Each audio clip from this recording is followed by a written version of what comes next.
سب سے پہلے سب دوستوں کو السلام علیکم دوستوں۔ پاکستان بمقابلہ ساؤتھ افریقہ دوسرے ون ڈے میچ میں ناکام فیلڈنگ پر شاہد آفریدی نے پوری ٹیم کو دھو ڈالا، اور یہ ملبہ کس کے سر پر ڈالا وہ بھی تفصیل بتانے والا ہوں کہ اس کی وجہ کیا ہے۔ پاکستان کرکٹ ٹیم دوسرے ون ڈے میچ میں کسی کام کی بھی نہیں فیلڈنگ کی۔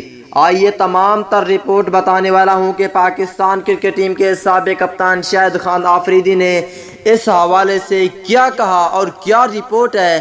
شاہد آفریدی نے دوسرے ون ڈے میچ کی ناکام فیلڈنگ پر یہ ملبہ کس کے اوپر ڈالا ہے؟ پی سی بی کے اوپر یا مصباح الحق کے اوپر یا وقار یونس یا کرکٹ کمیٹی؟ تمام تر رپورٹ اس ویڈیو کے اندر آپ دوستوں کو بتانے والا ہوں۔ تو دوستو اس سے پہلے اس ویڈیو کو لائک کریں، چینل کو سبسکرائب کریں، بیل آئیکن دبا کر آل پر لازمی کلک کر دینا ہے۔ تو دوستو بغیر کوئی آپ کا قیمتی وقت ضائع کیے آپ کو اس حوالے سے مکمل تفصیل بتانے والی ہیں کہ پاکستان ٹیم کے سابق کپتان شاہد آفریدی نے اس حوالے سے کیا کہا کہ پاکستان کرکٹ ٹیم دوسرے ون ڈے میچ میں ناکام فیلڈنگ پر شاہد آفریدی پوری ٹیم پر برس پڑے ہیں۔ لیکن کیا کہا دوستو؟ پاکستان کرکٹ ٹیم کے سابق کپتان شاہد آفریدی نے کہا ہے کہ پاکستان ٹیم کے فاسٹ بولر حارث رؤف نے بھی اچھی بولنگ کی ہے۔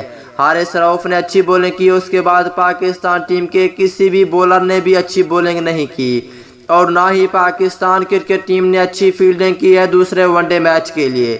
تو یہ ملبہ سراسر کس کے اوپر ڈالا ہے وہ بھی تفصیل بتانے والا ہوں۔ اس حوالے سے ایک پیارا سا کمنٹس بھی لازمی کریں کہ آج پاکستان ٹیم فیلڈنگ کیسی کی، اچھی لگی آپ کو یا نہیں، وہ بھی نیچے کمنٹ سیکشن میں لازمی بتائیں۔ کیونکہ دوستو پاکستان کرکٹ ٹیم کے سابق کپتان شاہد آفریدی نے کہا کہ بابر اعظم سمیت کئی کیچ ڈراپ کیے گئے، اور پاکستان ٹیم کی ناکام فیلڈنگ کا ملبہ پاکستان ٹیم کے سابق کپتان شاہد آفریدی نے مصباح الحق کے اوپر ڈالا ہے کہ مصباح الحق پاکستان ٹیم کی اچھی فیلڈنگ نہیں کرا رہے، اور وقار یونس کے اوپر بھی کہ وقار یونس اور مصباح الحق یہ پاکستان ٹیم کو ابھی فیلڈنگ اور بولنگ اچھی نہیں سکھائی گئی۔ آج خود دیکھیں کہ کیسی فیلڈنگ ہوئی۔